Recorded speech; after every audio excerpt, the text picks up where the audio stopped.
Bon YouTube, une fois que la structure entière est posée, ce qu'on va faire, c'est qu'on va chasser les têtes de clous pour mettre de la pâte à bois par la suite. Donc comme je vous ai expliqué, je vais prendre une vis, je vais taper sur les têtes de clous avec un marteau en posant ma vis dessus. Regardez, ça donne ça une fois qu'on le fait. Vous voyez, il faut que la tête de clou rentre pour pouvoir mettre de la pâte à bois dessus. On va le faire pour toutes les vis. Et le mur, voilà ce que ça donne.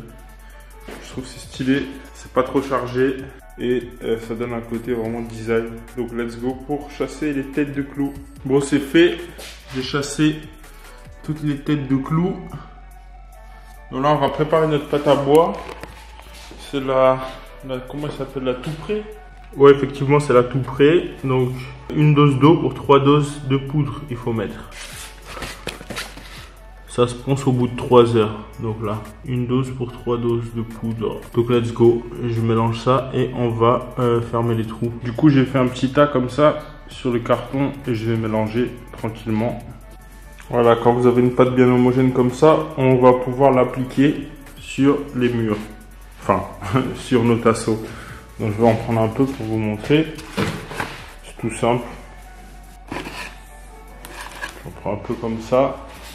Et là, quand on voit un trou, hop, et on lisse pour laisser un petit peu plus. Comme ça, quand on ponce, avec la rétractation, on sera bon. Alors, un truc comme ça, on fait ça pour tous les trous. Voilà, j'ai appliqué de la pâte à bois partout, vous voyez, aux intersections. Ça, après, on ponce et ce sera tout lisse, comme si ça a été fait d'une traite, avec un seul bâton. Enfin, avec un seul et unique tasseau. Voilà. Donc on laisse sécher 3 heures au moins avant de poncer. Et après on peut mettre le joint acrylique. Et après forcément on pourra peindre. Au YouTube, avant de peindre, j'ai déjà dégagé une bonne partie des choses pour avoir plus d'espace, pour être plus tranquille. Je vais encore dégager ça là. Comme ça, si je mets l'appareil dans la cuisine, le tuyau il peut passer tranquillement. Et je peux bien le dérouler et on sera bien. Vous voyez là, j'ai fait de l'espace. J'ai essuyé tout le mur. Et du coup, ce qu'il va falloir faire une fois que je vous débarrasse cette partie, c'est commencer à mettre du film tout autour pour éviter de tacher quoi que ce soit en fait, hein, et commencer à peindre au pistolet.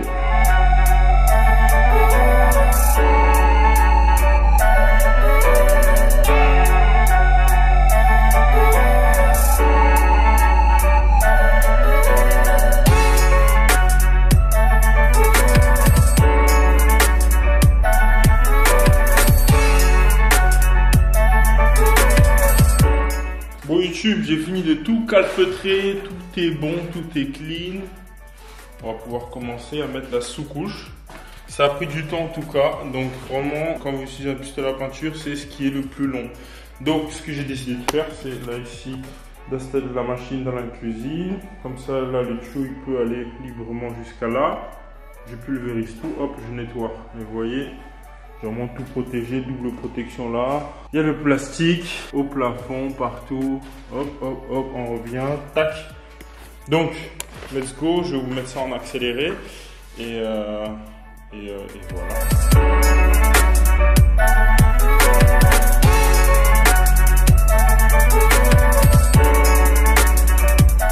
Bon, comme vous avez pu le voir, je pense que vous vous en doutez, c'était hyper rapide. Ça m'a pris moins de 10 minutes là pour faire tout le mur. Et encore, j'ai pris le temps. Donc là, j'ouvre bien les fenêtres. Je fais pas la même erreur que j'ai fait dans la chambre. En fait, dans la chambre, j'avais mis, je crois, la sous-couche. J'ai pas ouvert les fenêtres, j'avais tout calfeutré. Et le souci, c'est que ça a commencé à craquer le soir quand je suis revenu pour voir si c'était sec ou non. Et en fait, le problème, c'est qu'il faut ouvrir les fenêtres, aérer bien pour que ça puisse sécher au plus vite. Moi, le truc, c'est que c'était étouffé, il n'y avait pas d'air.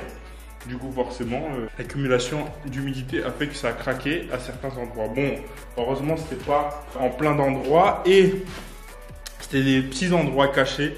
Donc, j'avais peut-être 2 petites zones à rattraper de 5 cm carrés. Donc, ça va en soi. C'était pas un désastre.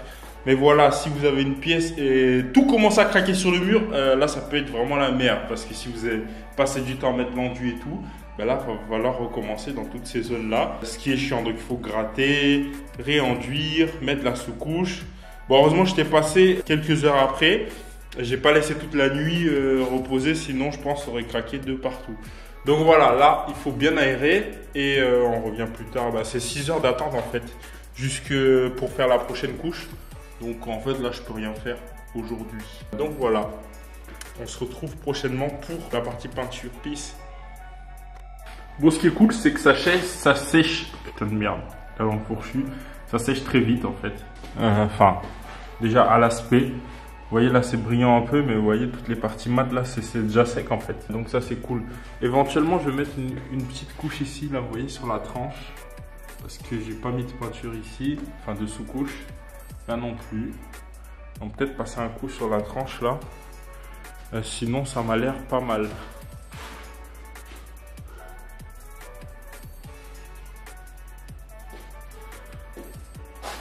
YouTube, what it do? Tout est sec. Ce que j'ai fait, c'est que j'ai poncé au niveau des jonctions. Vous voyez là, par exemple, là, où j'ai deux tasseaux qui se joignent.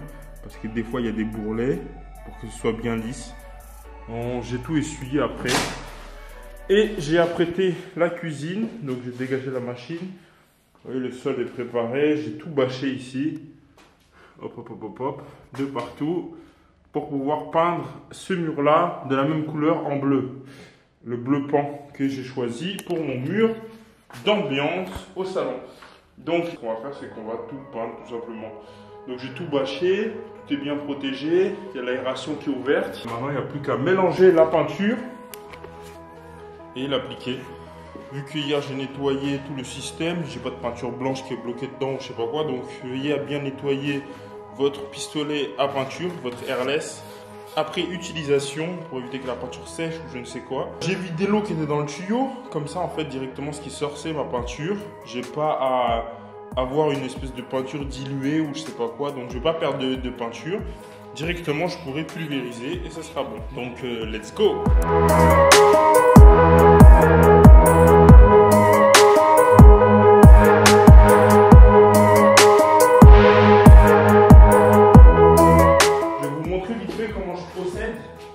En gros, je pars d'un côté au-dessus du tasseau, en dessous et sur.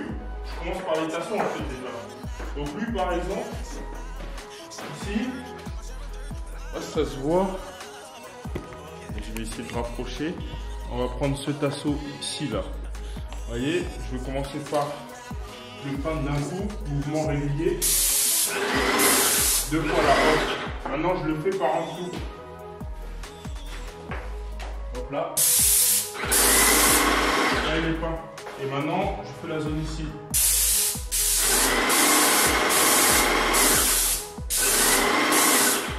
Éventuellement je remettrai une autre couche quand ça sera légèrement sec.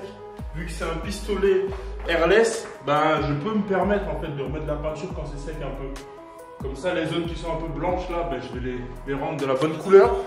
Et après de toute façon il y aura la seconde couche. Donc voilà, on continue.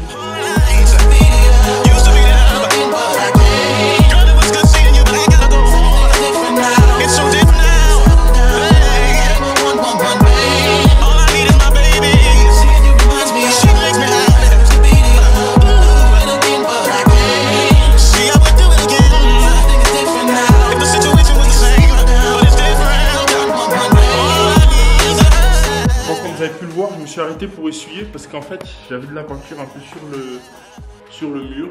J'aurais dû couvrir un peu plus loin et peut-être fermer les fenêtres en fait. Peut-être pas avoir les fenêtres ouvertes pour pas que ça fasse d'appel l'air ou je sais pas quoi. Mais du coup j'ai eu un peu des projections que j'ai dû essuyer avant que ça sèche. Heureusement j'ai pu essuyer, mais ouais, ça fait perdre du temps et au final si vous en foutez de partout, il faudra repeindre, ça va être la merde. Donc vraiment essayez de bâcher au plus loin. Donc là ce que j'ai fait dans la cuisine, c'est que j'ai bâché jusqu'à la fenêtre, comme vous pouvez le voir là. Au moins pour ça j'ai pas de projection. Là ça va ici, j'ai pas eu de projection sur le plafond à cette distance. Et là j'ai bâché toute la colonne. Comme ça je suis sûr de ne pas mettre de peinture ailleurs que sur le mur. Donc là on peut partir sur ce mur, ça va être vite fait ça. Donc je commence par faire tous les angles, hop hop hop direct. Et après ça continue. Donc voilà. Let's go.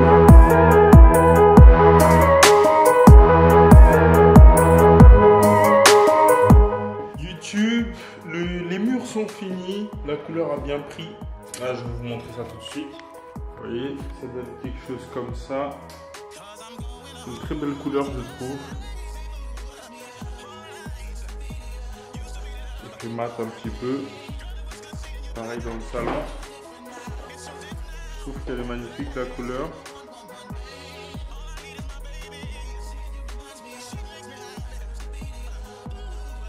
J'ai juste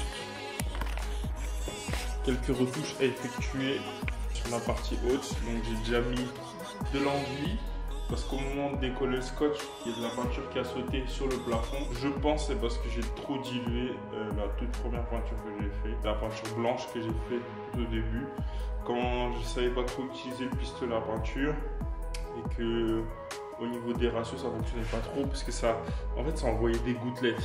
Du coup, je me suis dit peut-être c'est trop visqueux, donc il faut le diluer pour que ça aille mieux et monter en pression. En fait, il fallait pas faire ça. Mais voilà, je l'avais fait et à cause de ça, je pense que la peinture était beaucoup plus fragile, celle que j'ai vue au salon, notamment. Donc, au moment d'enlever le scotch, avec l'humidité, bah, ça s'est écaillé, ça s'est enlevé. Donc, ce que j'ai fait, c'est que je remis l'enduit pour rattraper la hauteur. En fait, tout le long, j'ai un peu des merdes. Vous voyez là, partout là. Ça c'est de l'enduit, tout ça qu'il va falloir que je ponce. Là il a déjà séché, c'est cool. Là-bas aussi il y en avait. Et par la même occasion, ce que j'ai fait, c'est que j'ai rattrapé tous les trous que j'ai pu faire dans les murs, notamment dans la chambre avec la porte que j'ai soulevée. Ça a raclé un peu le plafond, j'ai remis de l'enduit. Voilà, j'ai essayé de rattraper toutes les petites merdes que j'ai pu faire. Mais en tout cas, vous avez pu voir le processus pour vous faire un mur d'ambiance. Je trouve que c'est magnifique. Une fois décoré l'appartement, je pense qu'il sera vraiment top. Mais là, on va s'atteler à la partie cuisine.